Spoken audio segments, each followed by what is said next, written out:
Hi, everyone. Welcome back to the Unleashing Potentials podcast. Joining me today is Denise. Welcome. Thank you. Thank you for having me. You're welcome. So, where in the States are you tuning in from? I am in Virginia, so in the Shenandoah Valley. Okay, so is Virginia a city or a state or State, is it? state. Yeah, I'm sorry. State of Virginia in Middletown, which is a little town in Virginia. Oh, okay. Yeah, we have provinces here. We don't have as many as you guys do. Yeah, it's a different.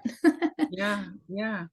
So, Denise, to start, can you tell us more about you and what you do in your story? Sure.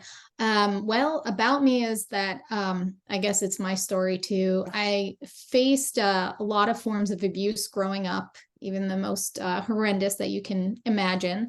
And the story, I always talk about the story that was written for me at birth because I was a product of two drug addicted teens who had their own, family issues. I went from the story that was written for me to a story that I've learned how to write myself. So I'm no longer that story. I am the story of success and continuing to learn and grow as I go. I got into speaking about 5 years ago and primarily talked to donors for a group home that I was in when I was 14.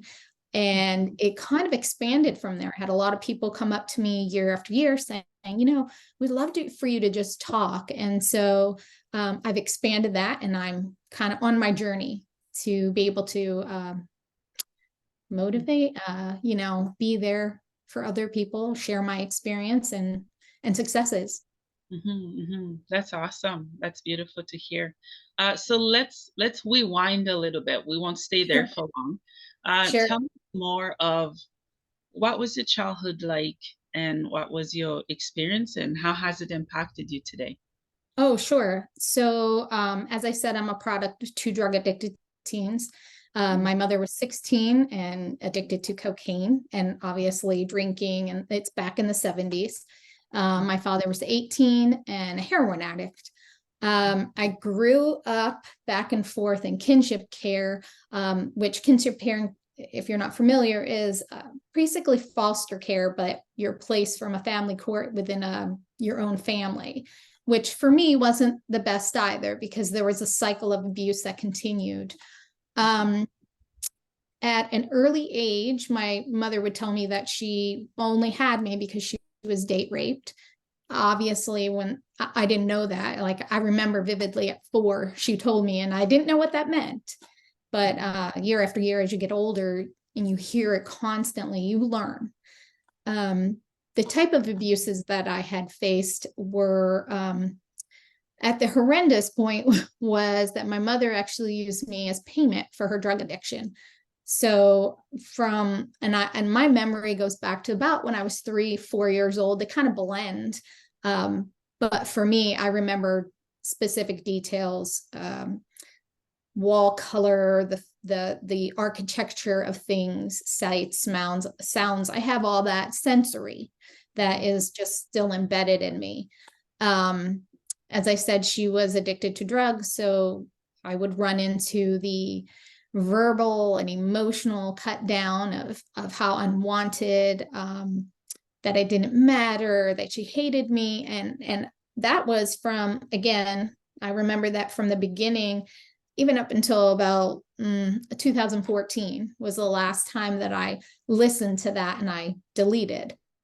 And I faced the physical abuse, especially with drug withdrawal. When you go through that rage, it's like staring the devil in the eyes. And so I grew up in that dysfunction and back and forth with my grandmother, who I didn't face the sexual abuse with her, but there was physical, very much emotional and psychological abuse, as families have all these, reoccurring traumas and cycles of abuse. When I was 14, I just kind of gave up and I tried to commit suicide, and something stopped me. And I think it was the thought of my family playing victim, wanting to cry over me. And it just frustrated me so much.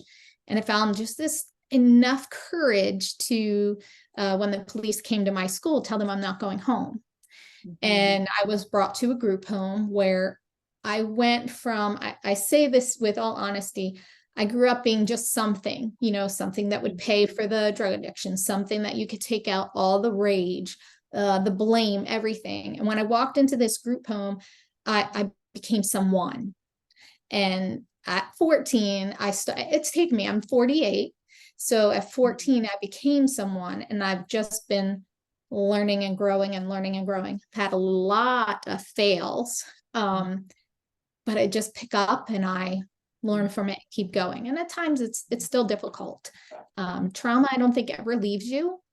I think it's where you learn to take control. When that trauma hits you, what are you going to do? Okay, so how do I control and stay true to me? And so, yeah, it was a very hard time growing up. Wow, that is a lot. Yeah.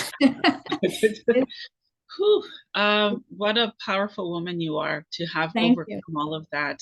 And the fact that you're speaking about it, it shows how much healing you have done and how passionate you are to help those who's either in that situation or has been in that situation. So woman to woman, thank you. Thank you. You're not alone. I hear you, I see you, and I feel your pain, even as you express it, because I've experienced, not to the degree you experienced it, but I've experienced abuse, by family members and by people I thought were supposed to be my protector, Right. to love me, to be there. So you're not alone. And I know as many other women are watching this, it's gonna somehow ignite something in their souls to come forward, to say something, because silent, it's a killer, especially when it's tied with trauma, with pain, with grief. It's a knotted mess that we don't know really where to start to begin to heal. So I think Right. Thank you. One of the things that and this is just recently, and when I say recently, I mean like within the last 2 months, that I've shared so many different things. But when you talk about silence, it's funny that it took me this long to talk about sexual abuse by the mother.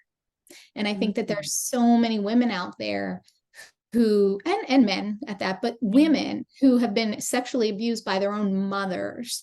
And that's a secret that you hold because of shame, embarrassment. And I've heard a young girl, I forget where it was, on what platform, talk about how she was the victim of her mother, of being for sale by her mother. And that's form of childhood, sexual abuse. And she felt completely alone. And it was that moment that I'm like, oh my gosh, I have to have courage, and you need to speak up. And it's scary. It's not easy. But like you said, it's comforting when somebody else says, I hear you, I see you, and you're not alone. Take some time to really process that. But I think once you do, there's that loneliness gets a little bit smaller. You're not on the island alone. You have some other people that are on this little floating island with you. So, and we might not experience, like you said, we don't have the same traumas, but I think we feel trauma in the same way. So no competition in stories, as I always say, because people are like, and I'm like, but we all feel that trauma, and might have come to me in a different way. But we can share that. There's a relatability in that. Yeah, that's essentially why I have a podcast.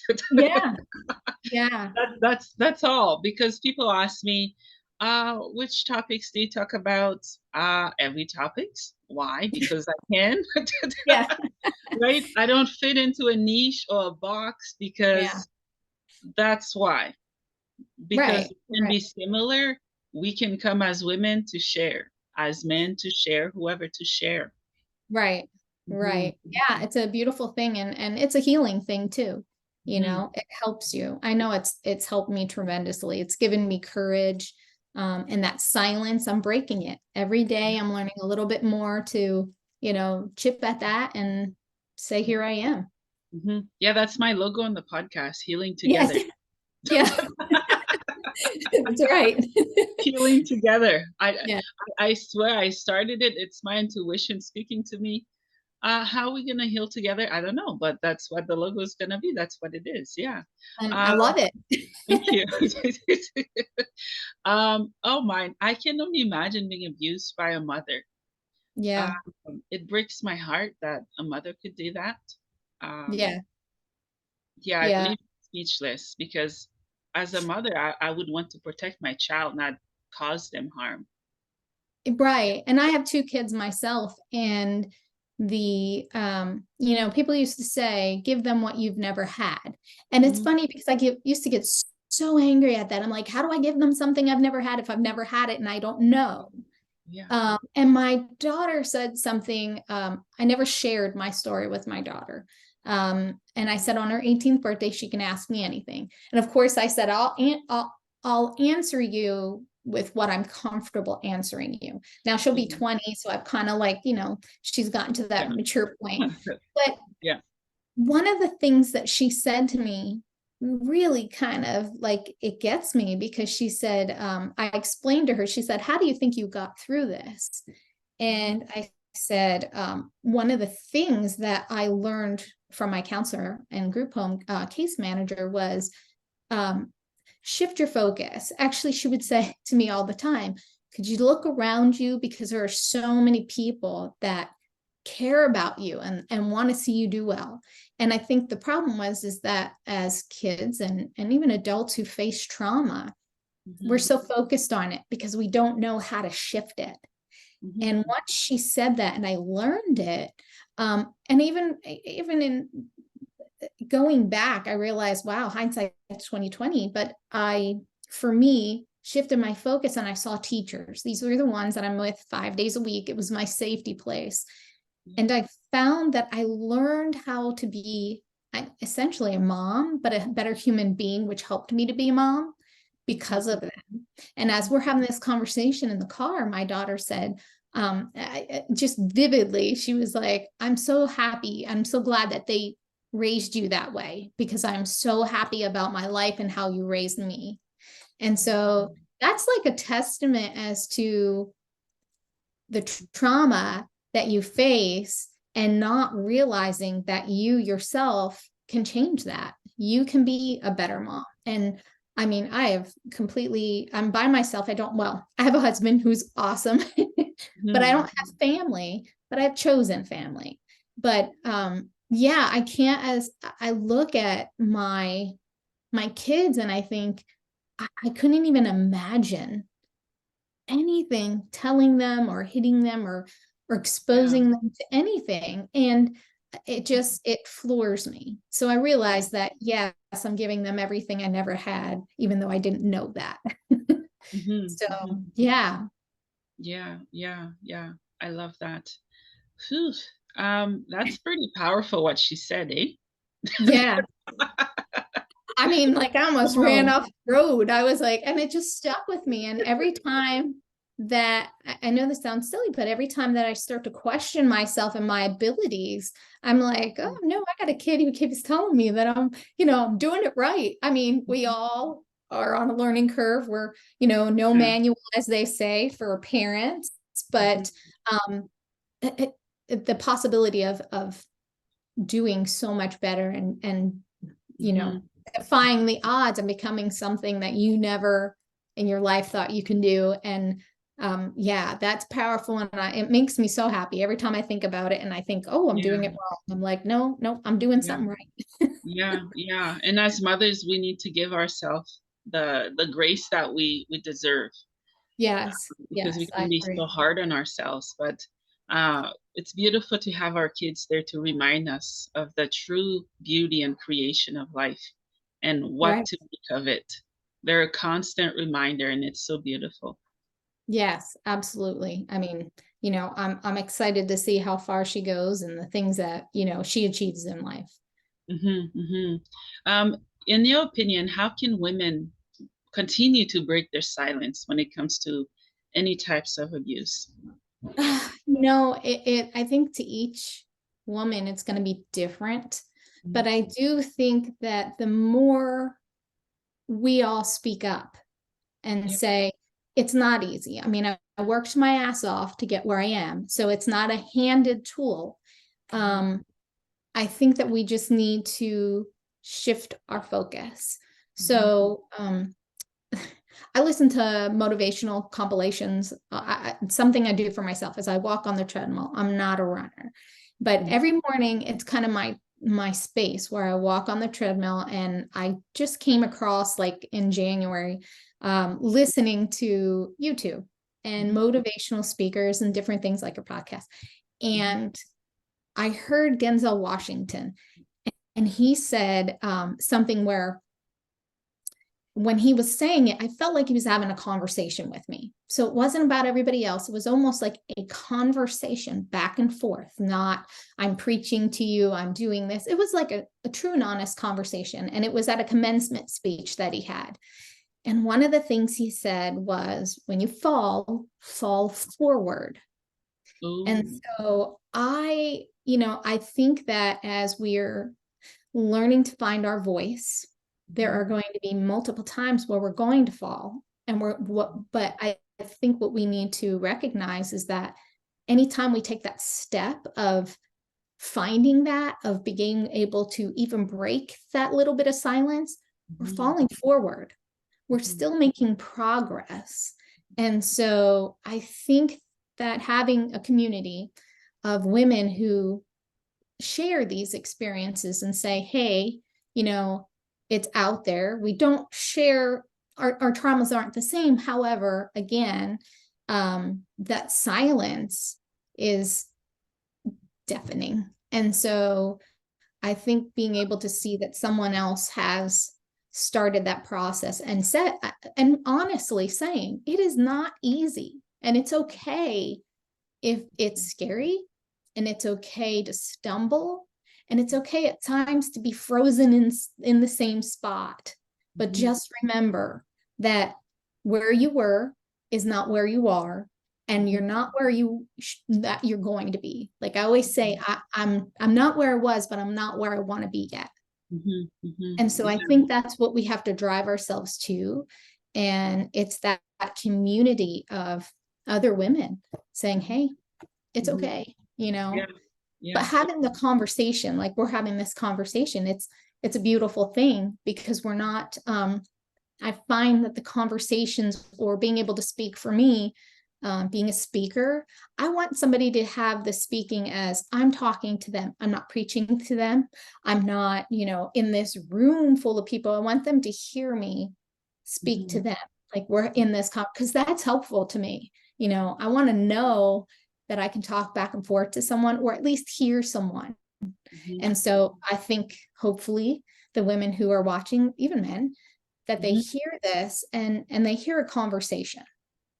Yeah. Yeah. Yeah. That's always been my hope, to have a conversation and to Mm-hmm. hear from other people, their experiences.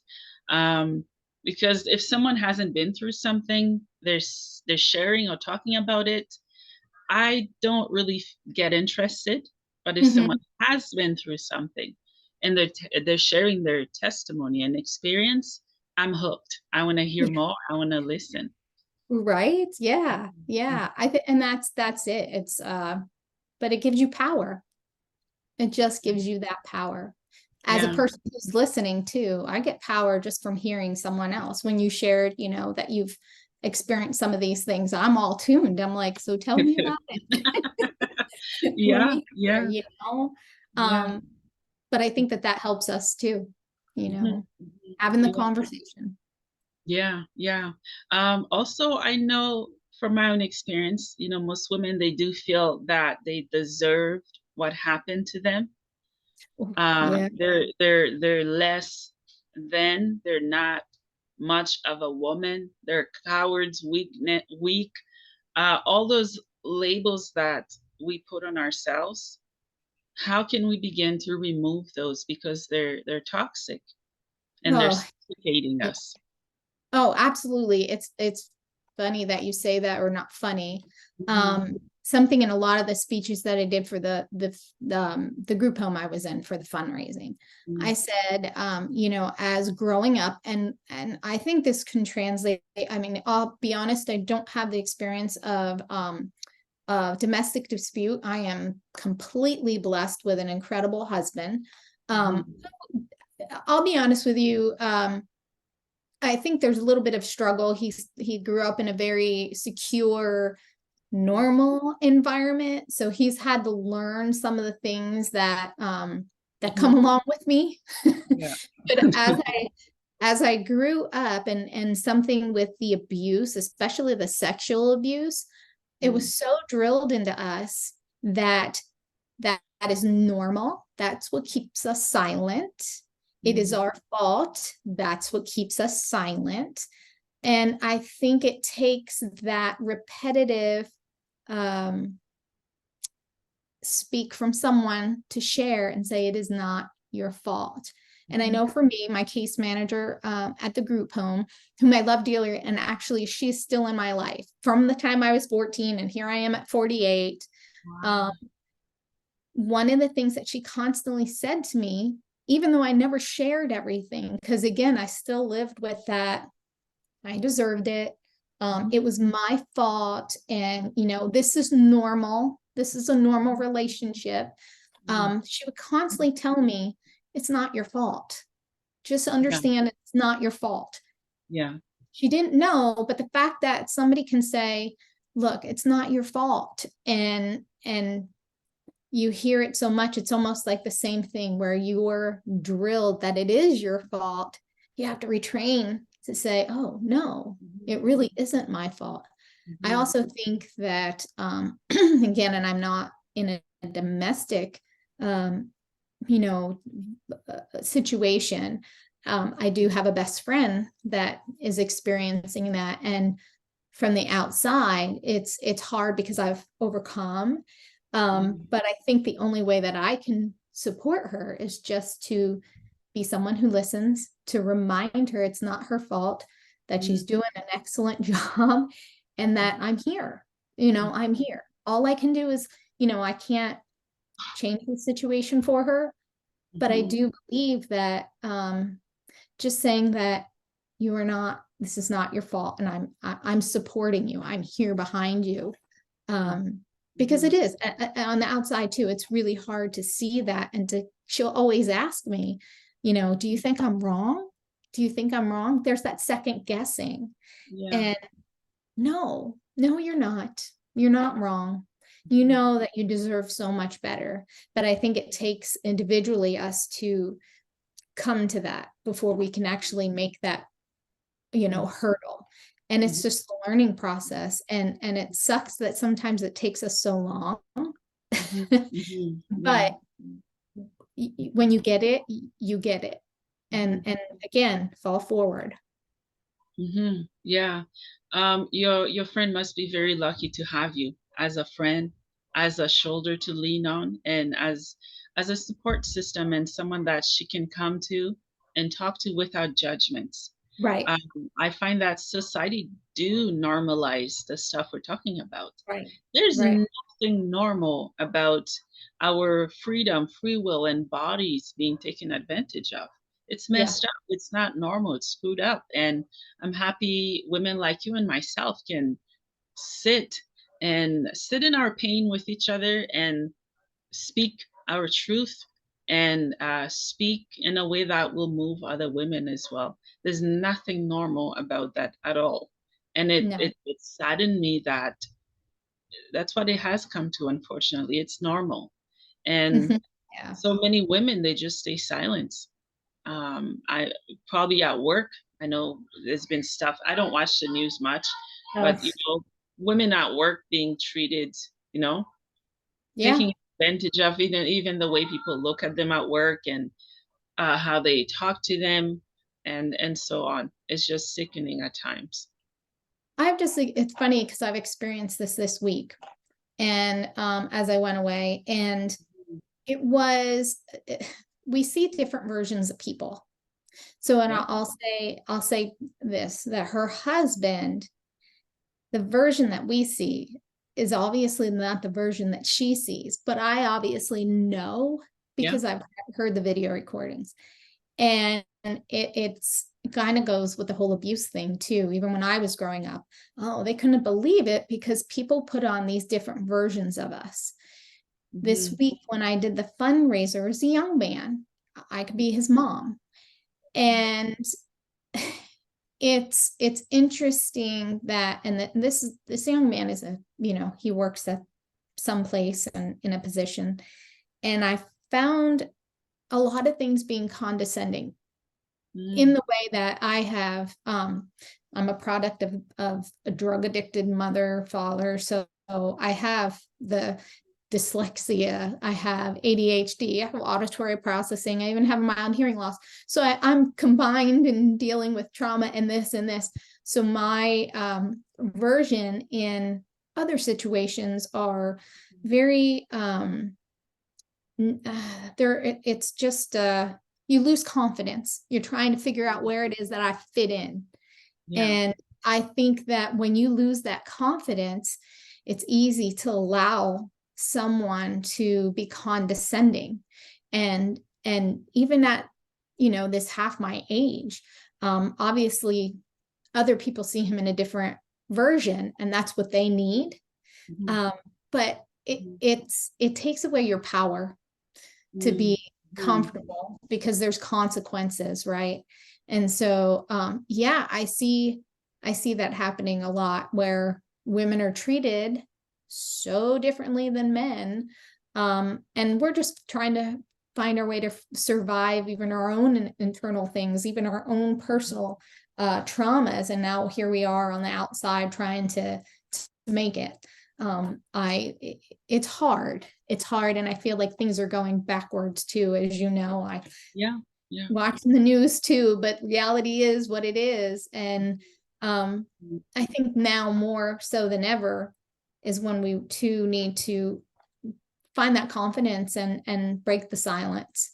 I think with when you have a lot of people or a lot of women who can stand Mhm. up, your voice is louder. And sometimes it only takes one, but Mhm. man, what it is to have that power to have many. Mhm. Mhm. Yeah, yeah, you're right. And for those who do judge women, because when we do come forward to talk about stuff like this, there will always be people who say, we're trying to get attention, we're feeling Oh, sorry for ourselves, yeah. get over it already. Mhm. Um, obviously for women who's in the raw and early stage of their healing, they believe those lies. And I Yeah. know for us, for you or me to believe those right now as we speak, it's difficult to because it's no longer our identity.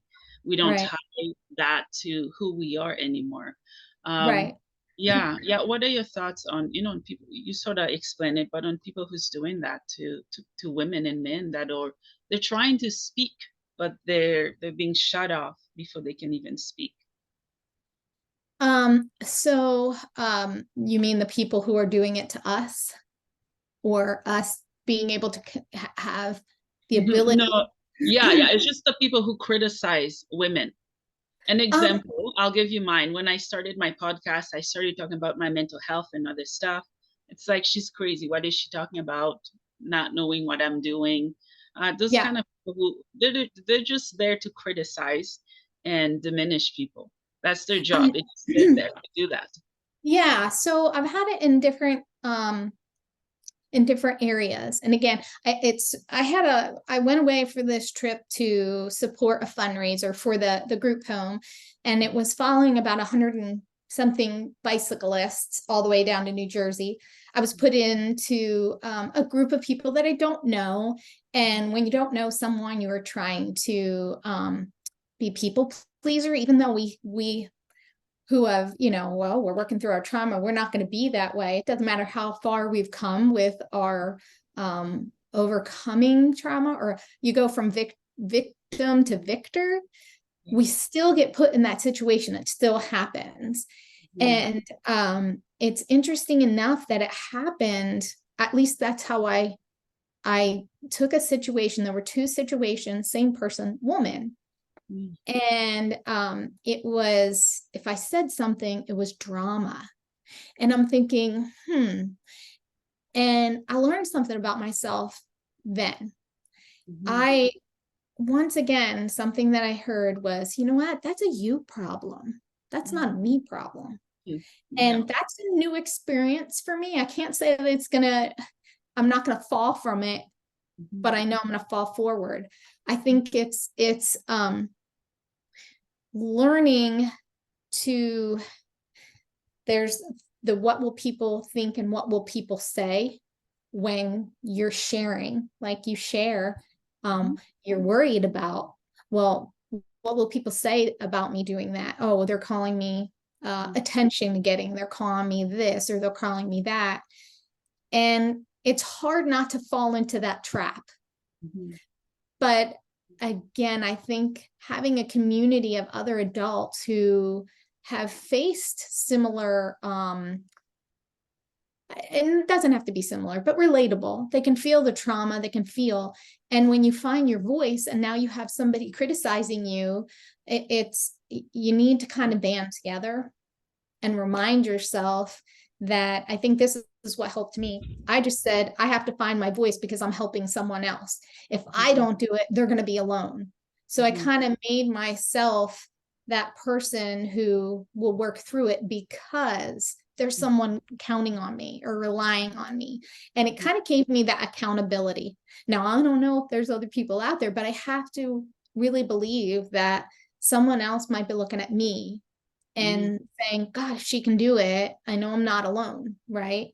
I Mhm. mean, we're going to take these steps all in different areas and in different times. And you know, while we're on this race to get to where we think the destination is, you know, you learn that up one mountain is just the bottom of the next mountain. So, um, but yeah, it's trying to figure out how in your mind you can shut out these people by knowing that, you know, what you're doing is a good thing. What you're Mhm. doing is allowing vulnerability. I think my friend put this one time, we call him my business manager for speaking. He said, showing your vulnerability helps someone else, because when we go into these situations and we say, oh no, we've come over the trauma and we're at peace, we've healed, we're victor. Yes, I'm a victor in some ways, but I'm Mhm. still going through this process. I don't think there's an end date to where you can say, oh, I've healed and I'm this, I'm that. Mhm. So, but I do believe that it's with that support of seeing other people and saying, oh, I'm not alone when I'm Yeah. worried about what other people judge me. I'm not Yeah. alone with being condemned by someone saying you're not good enough or you're playing the Mhm. victim. Mhm. No, there's other people with me, so I'm not Yeah. alone. Yeah. And Yeah. you stand up some way, you stand up together. Mhm. Mhm. Yeah, you're right. And I find that those people who do that, it's because we wake up something in themselves. It's a good trigger. There are Mhm. healthy triggers and toxic triggers. When Right. we begin to heal, we begin to speak our truth, we found our voices, Hmm. then there might be more than one person that says, ouch, that reminded me of what I went through. I've Yeah. put that away for so long. Why is she talking about that? When really it's nothing personal. It's Right. not that this person disliked the other person. It's that they've opened the lid to things that they've suffocated and buried so deep in their subconscious for decades or years. They just didn't want to hear it. They didn't expect it to happen. Sometimes it's a shock. Yeah. Yeah. And that's true. It's like a trigger. Mhm. And we always, how I always described it as like a soda bottle when you shake it and then somebody hits that cap, Yeah. it's going to just explode, you know? And I think that that's why I learned to say it's a you problem and not a me problem. That's for you to work through. And Mhm. honestly, that just happened. Like, I mean, I literally, for the first time, stood there, and usually I would get upset and very sensitive and take things personally. And I stood there and I'm like, you know what? Whatever's going on has nothing to do with me. Now, it was a great thing while it happened. I was very, excited, but I'm also an overthinker. So I go back through that whole process and go, oh, and you're right. Did I trigger something in her? Did I make her like question, or, she stayed silent. So she believes everybody has to stay silent, or being silent means you're healed. Because I Oh. feel like there's a lot of women who, if I share it, it means that I'm not healed. Not really. Maybe you are. I mean, maybe Yeah. you are, great. But I think for the majority of us is that silence is really not healing. So Mhm. Yeah, you're right. It's not. It's the opposite. It's death.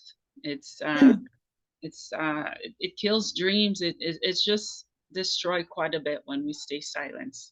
yeah. Speaking of silence, how can women break their silence when it comes to sexual abuse?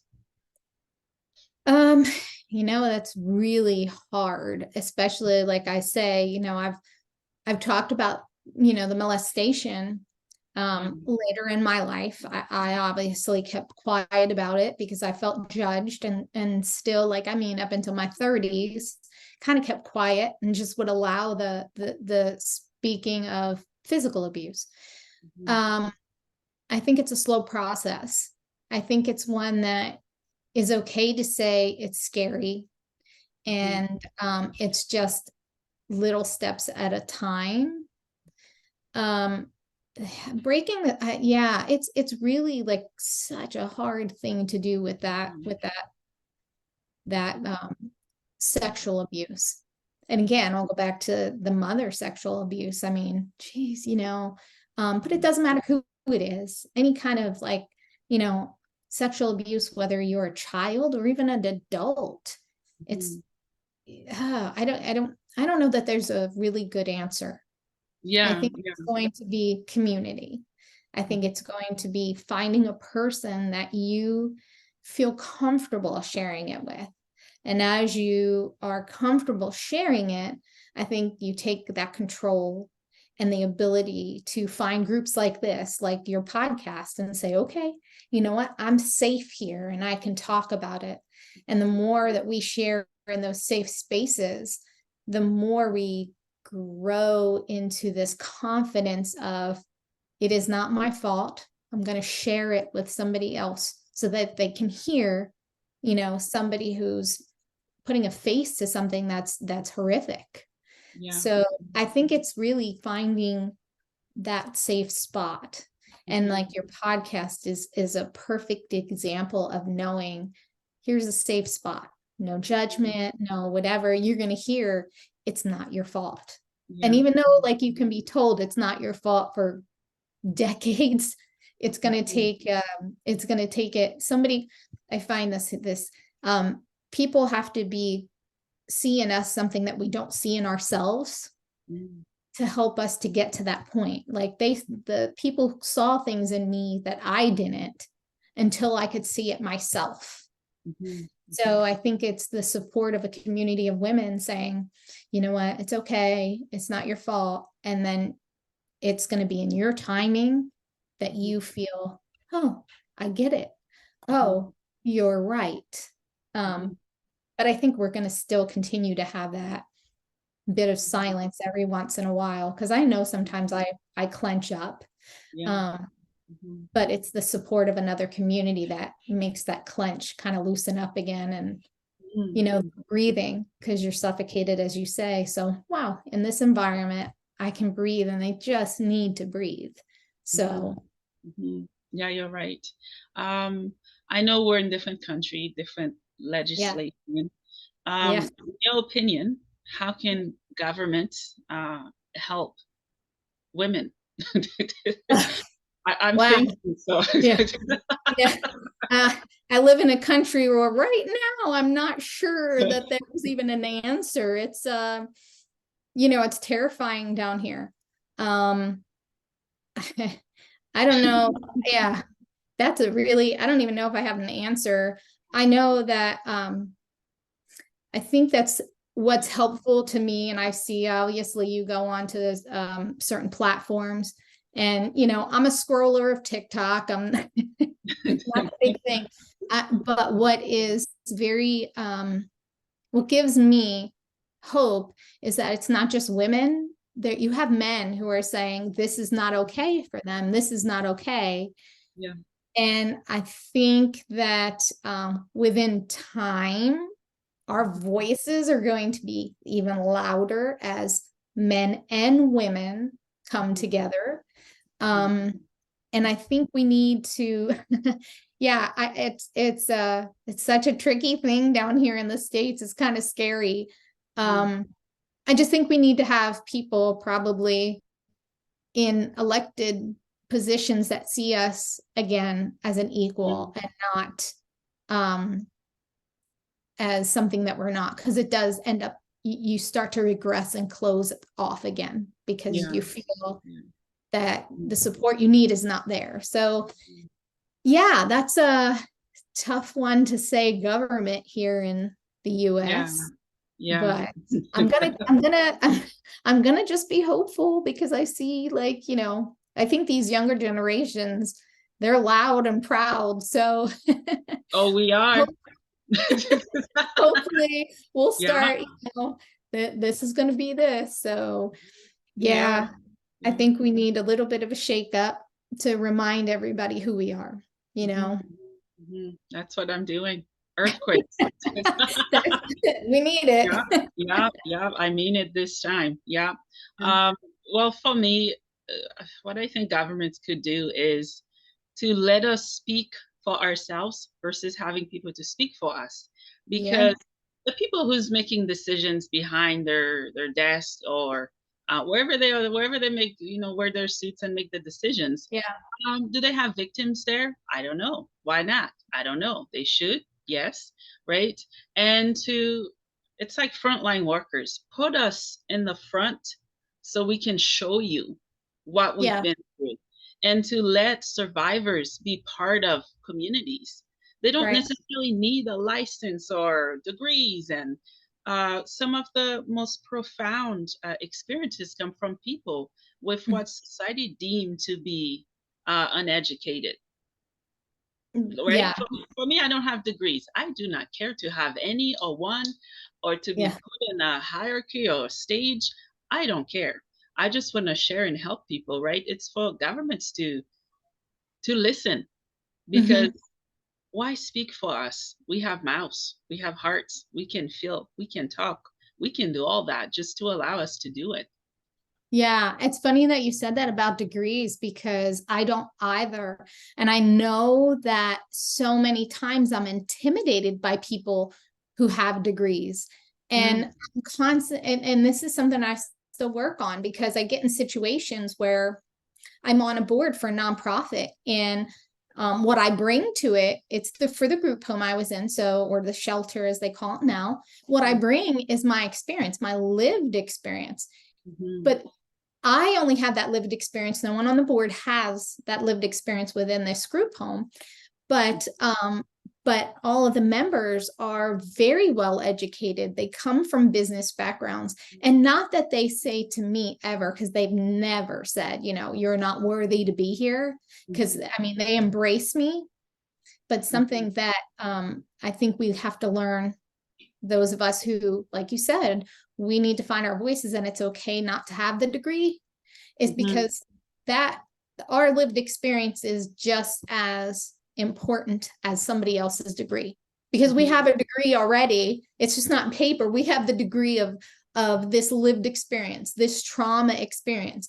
Like, that degree is a lot bigger than some of these Yeah, other yeah, degrees. Yeah, because that's the same. Like, I think I think the like you said, not having a degree, people don't want to look at you.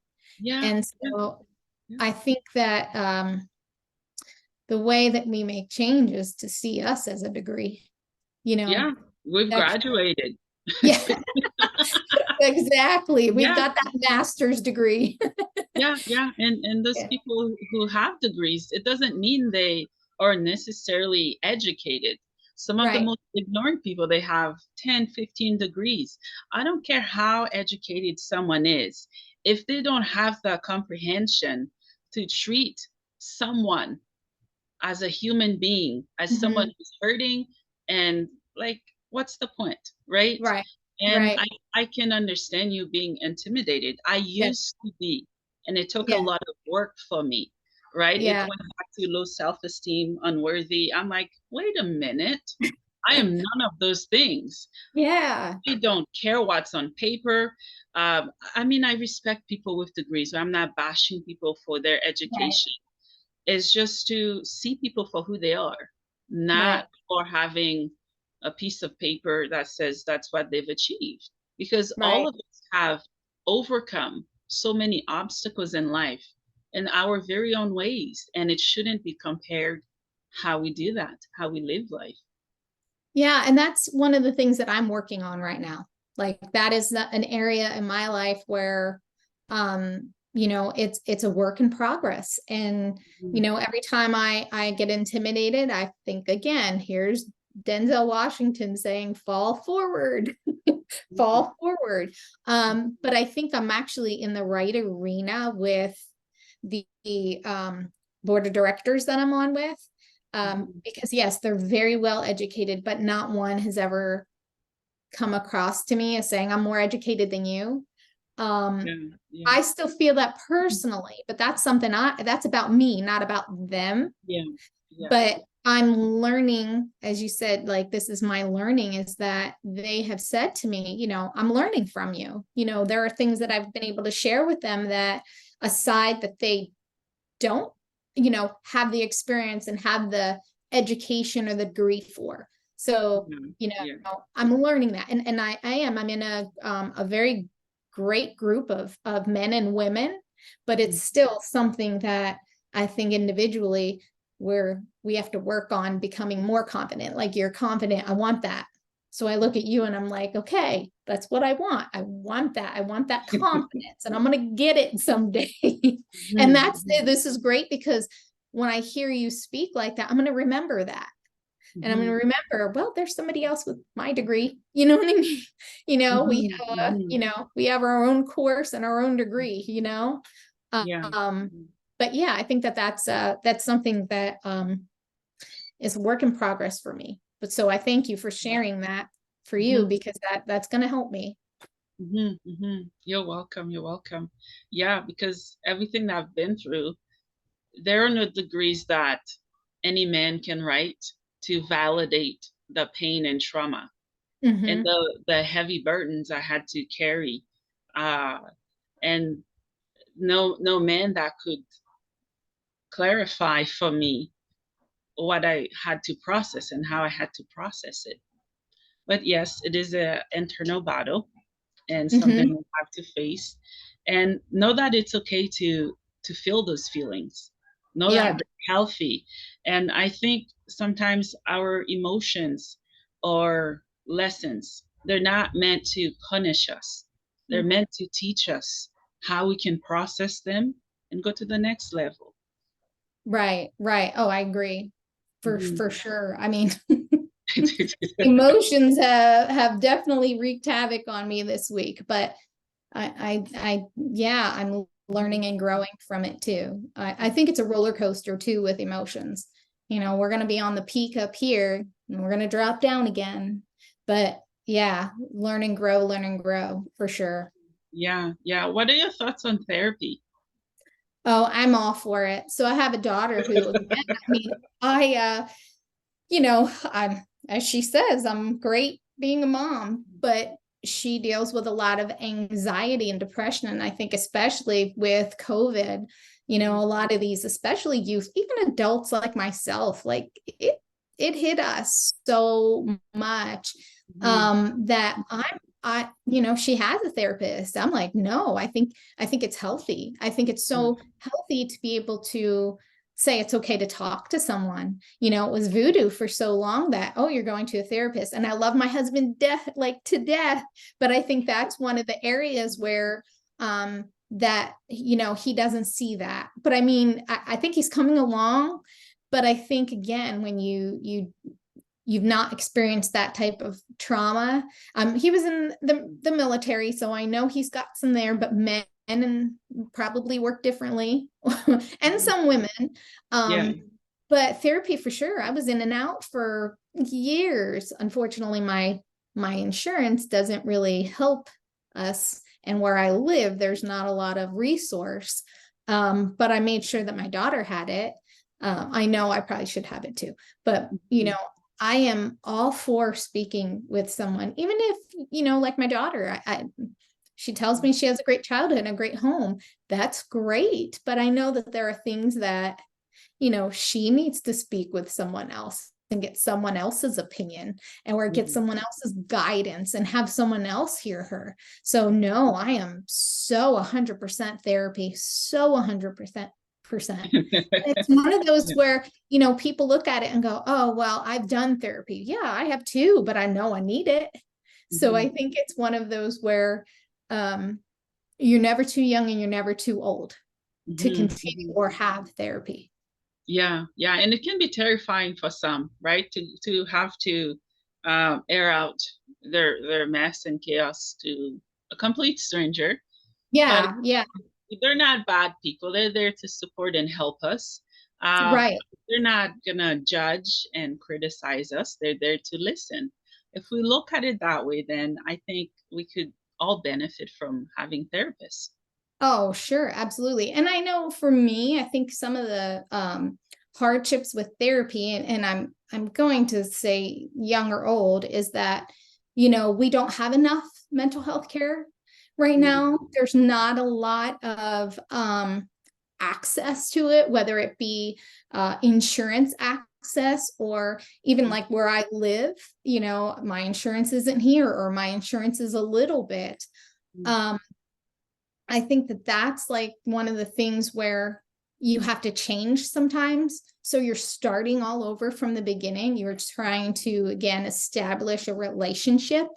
So I do think that that sometimes is a hurdle for people to get over and say, well, yeah, I got to start over. But, you got to get into it. You got to whatever. And sometimes maybe it's not starting over. Maybe it's starting where you left off with someone.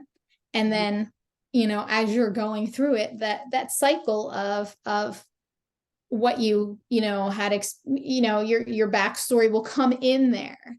But I think that the lack of mental health care is, it's not helping, especially like I said, now. I mean, we've always had issues, but that's kind of funny, issues. We all have issues, but We do. I think, but I think, with COVID, it really kind of put us in different predicaments. And I will say this, with mental health, I was at a good place. Well, I thought I was at a good place. And then you get into, when we went into COVID, I found that there were so many things that I never faced because I was able to keep busy.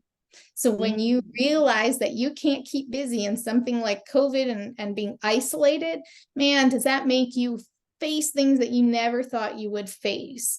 And so being said,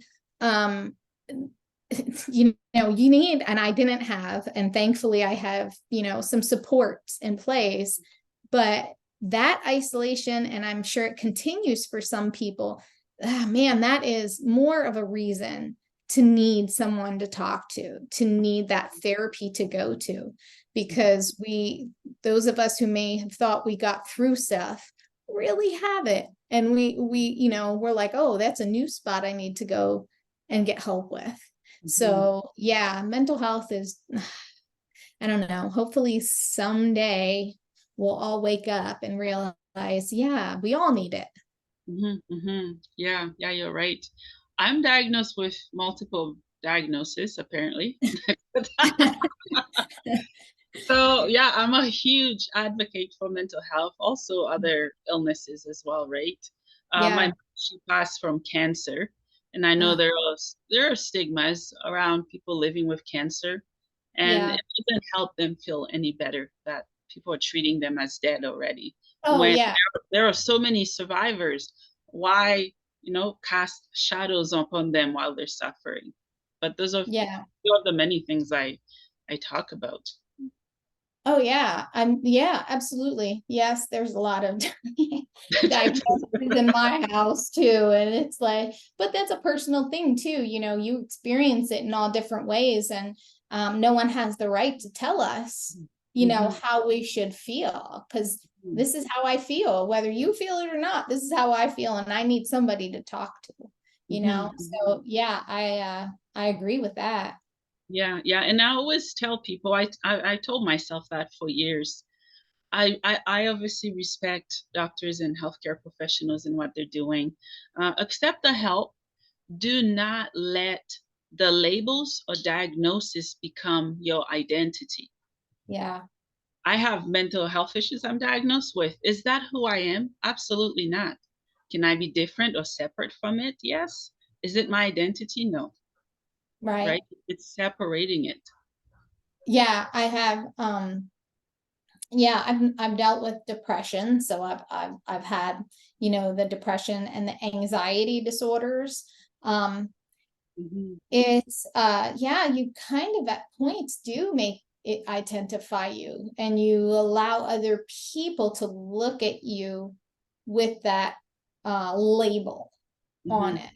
mhm. I think though, the more that we talk about mental health, the more I think we're going to realize and see each other as it not being identity. It's just something that we have. And you know what? I think in that sense too, I think these kind of groups make it even um more supportive, because Mhm. somebody else, oh yeah, not that it makes it any different. Oh, I know what depression is like, but it makes that label go away. It Yeah. makes it where, you know, we can understand what's going on, and not, yeah, because people do look at you with those, like, you do what, you have what, and then they're scared to be around you Oh because they yeah. don't.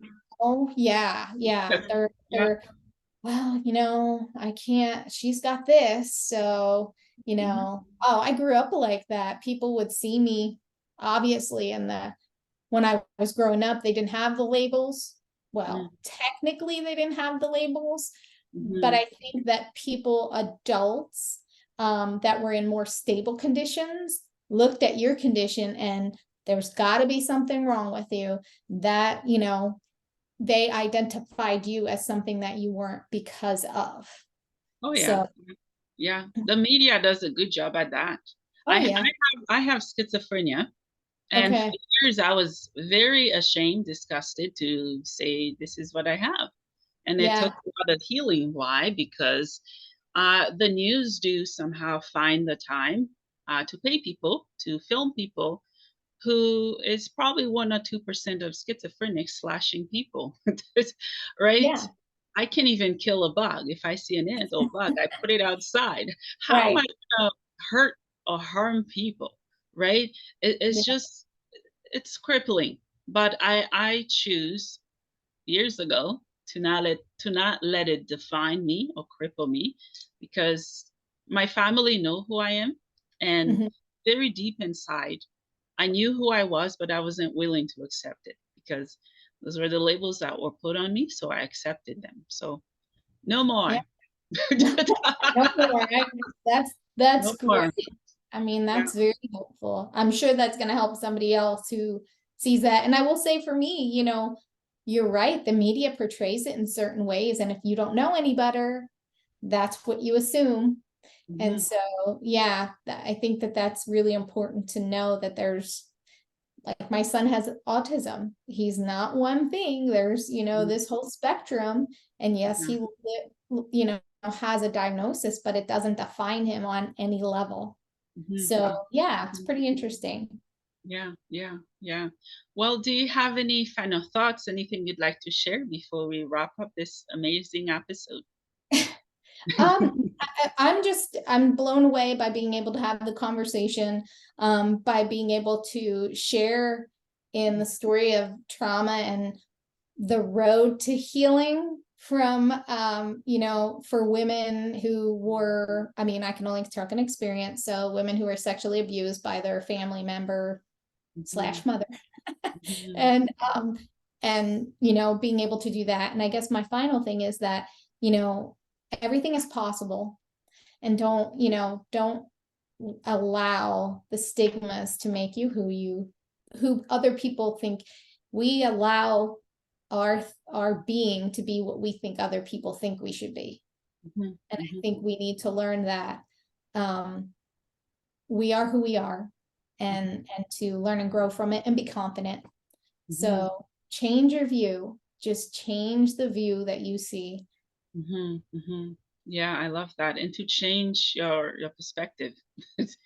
Well, Because yeah, and the yeah. perspective is a little different though in my mind. Is perspective is when you look at the situation or the problem and you see it in a different way. But I think in healing, sometimes you can't change a perspective of one thing, but you can definitely change your view to look at something else that will allow you to, at some point in time, Mhm. look at something differently in perhaps changing your perspective. But for me, it was always about changing that view. If you can't change the perspective, change the view, Mhm. Mhm. shift your Mhm. focus. Yeah, yeah, you're right. I love that. Well, Dennis, thank you so much for your time. Thank you for this amazing conversation. This was so needed. And I hope and I know your story has impacted me and it will impact other women that are listening. Well, thank you so much for having me and for dealing with lighting and microphones and other Oh no, it's all good. It's all good. I Yeah. appreciate that. Yeah. You're welcome.